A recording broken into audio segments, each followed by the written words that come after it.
کرنا۔ بے شک اللہ تعالیٰ کے لیے معاف کرنا بہت بڑی نیکی ہے۔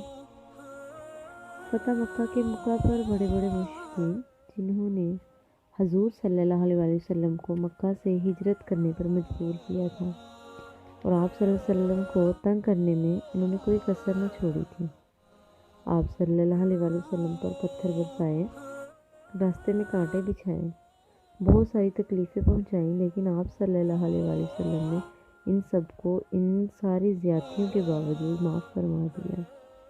کس کے لیے؟ اللہ تعالیٰ کی رضا کے لیے۔ All those culprits were present together before the Holy Muhammad sallallahu alaihi wasallam, but Muhammad sallallahu alaihi wasallam said, "La tasriba alaykumul yawm." This day there is no criticism on you. فتح مکہ کے موقع پر آپ صلی اللہ علیہ وآلہ وسلم نے سب لوگوں کے لیے معافی کا کھلے عام اعلان کر دیا۔ آپ صلی اللہ علیہ وآلہ وسلم نے نہ صرف اپنے مشرکین کو بلکہ آپ صلی اللہ علیہ وآلہ وسلم نے اپنے خون کے پیاسوں کو بھی معاف فرما دیا۔ اور آج ہم ہیں کہ ہم کسی کو معاف کرنے کے لیے تیار ہی نہیں ہیں۔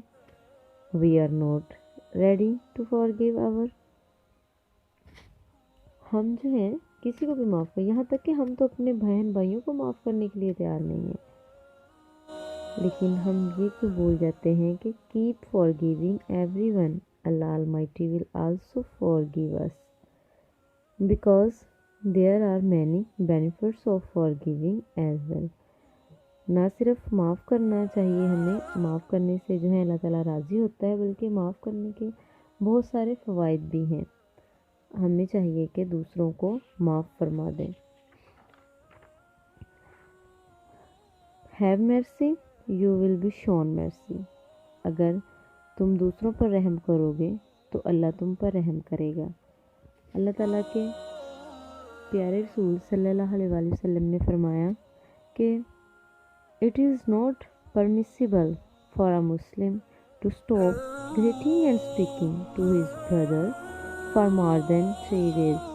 کسی مسلمان کے لیے جائز نہیں کہ وہ اپنے بھائی سے 3 دن سے زائد سلام و کلام قطع کرے۔